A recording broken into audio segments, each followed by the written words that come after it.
인테리어에 관심 있는 분들이 내가 집을 꾸미면 예쁘게 안 되는데 이상하게 영상에서 보는 집들은 더 예쁜 것 같다 이런 말씀 하시거든요.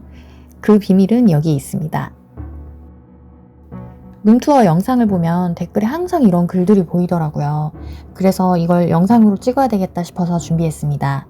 인테리어 공사 없이도 포인트 하나로 집의 바이브를 바꿔주는 법, 멋있는 호텔이나 카페들이 실제로 쓰는 호텔 인테리어 치트키 3가지를 지금 바로 공개합니다.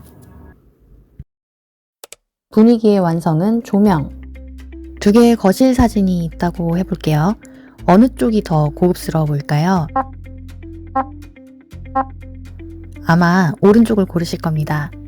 두 사진의 가장 큰 차이는 조명이에요. 왼쪽은 천장에 백색 등이 하나만 설치되어 있고 오른쪽은 다양한 전구색 등이 설치되어 있죠.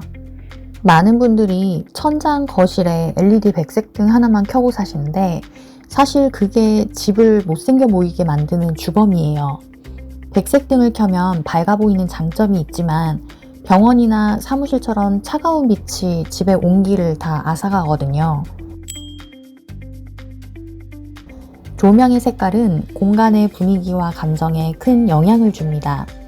따뜻한 색감의 조명은 아늑하고 편안한 느낌을 주고 차가운 색감의 조명은 깔끔하고 집중력을 높이는 분위기를 만듭니다. 같은 인테리어라도 조명색에 따라 전혀 다른 인상을 줄 수 있기 때문에 공간의 용도와 원하는 분위기에 맞춰 조명색을 선택하는 것도 매우 중요합니다.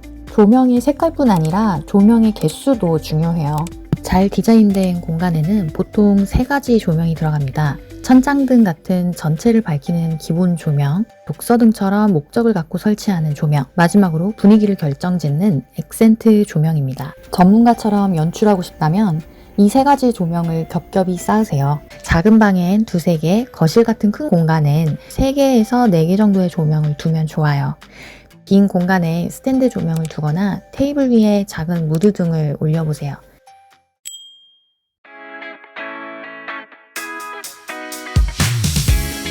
아니, 이걸 그럼 언제 다 켜요?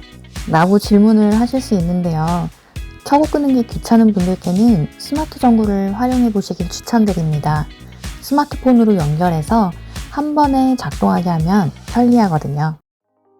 2번째는 가구의 소재와 텍스처입니다. 비싼 가구를 사라는 뜻이 아니에요. 핵심은 소재입니다. 대리석, 원목, 가죽, 물 같은 자연 소재는 시간이 지날수록 세월에 멋이 생기거든요. 흠집이 나도 그 자체로 가치가 느껴져요. 반면 MDF나 플라스틱은 시간이 지나면 금방 망가지고 저렴해 보이기 쉽습니다.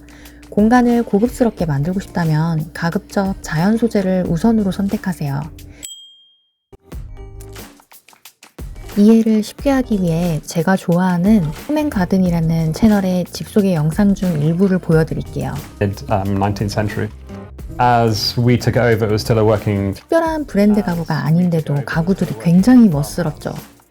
낡은 느낌 그대로 세월의 멋이 생겨서 더 깊이 있는 분위기를 냅니다.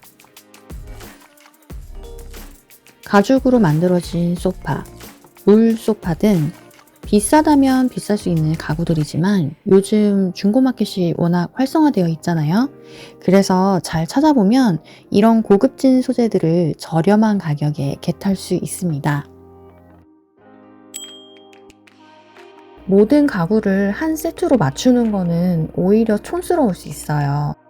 원목 가구에 대리석 식탁을 추가하거나 가죽 체어를 추가해보세요. 아니면 영국 가구에 한국적 고가구를 배치해보는 건 어떤가요? 가급적 자연 소재를 사용한 가구들을 믹스 매치하는 것이 중요합니다. 소파 위에 울 블랭킷을 툭 걸치거나 린넨 커튼을 달아보세요. 원목 바닥에 울 러그도 깔아보세요. 서로 다른 소재가 겹쳐질 때 공간에 깊이감과 부드러운 고급스러움이 생깁니다. 마지막 가장 중요한 팁은 조화로운 색상이에요. 우리가 흔히 촌스럽다고 생각하는 갈색 몰딩집, 사실 잘만 꾸미면 전혀 촌스럽지 않습니다. 오늘의 집에 올라온 이 사진을 보세요. 갈색 몰딩이 있는데도 너무 멋스럽죠? 그 이유는 바로 몰딩색에 맞춰서 전체적으로 조화로운 색을 사용했기 때문이에요. 색은 밝기와 강도에 따라 분위기를 크게 바꿉니다. 부드럽고 은은한 색은 차분한 느낌을 주고 강렬하고 대비가 큰 색은 활기찬 에너지를 줍니다. 그래서 방을 꾸밀 때는 먼저 내가 이 공간에서 어떤 기분을 느끼고 싶은가를 생각하는 게 가장 중요합니다. 색에는 크게 두 가지 톤이 있습니다.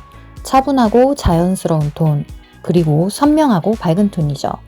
이 둘을 아무렇게나 섞으면 어색해 보일 수 있지만 한쪽을 주로 쓰고 다른 쪽을 조금씩 반복하면 오히려 멋진 조화를 만들 수 있습니다. 이 방을 보면 조금 밋밋한 느낌이 들죠? 그 이유는 포인트 컬러가 없기 때문이에요. 이 방은 어떤가요? 메인인 화이트 컬러의 갈색과 초록색으로 포인트를 주었죠.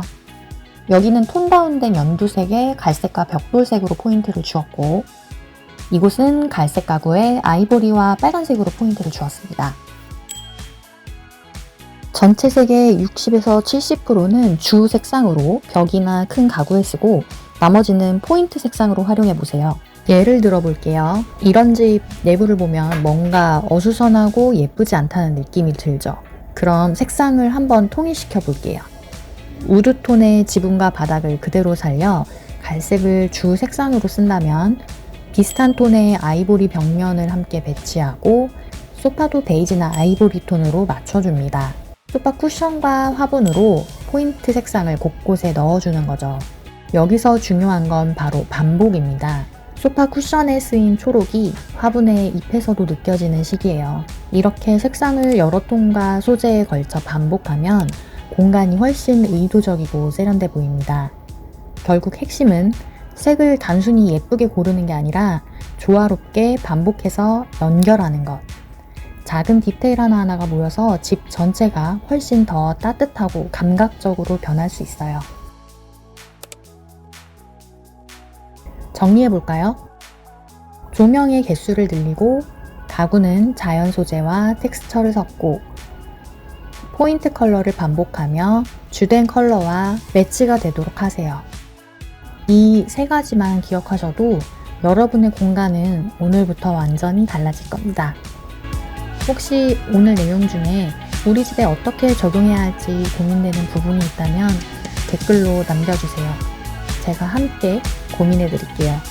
오늘 영상이 도움이 되셨다면 구독과 좋아요 부탁드리고요. 저는 더 유익한 내용으로 돌아오겠습니다.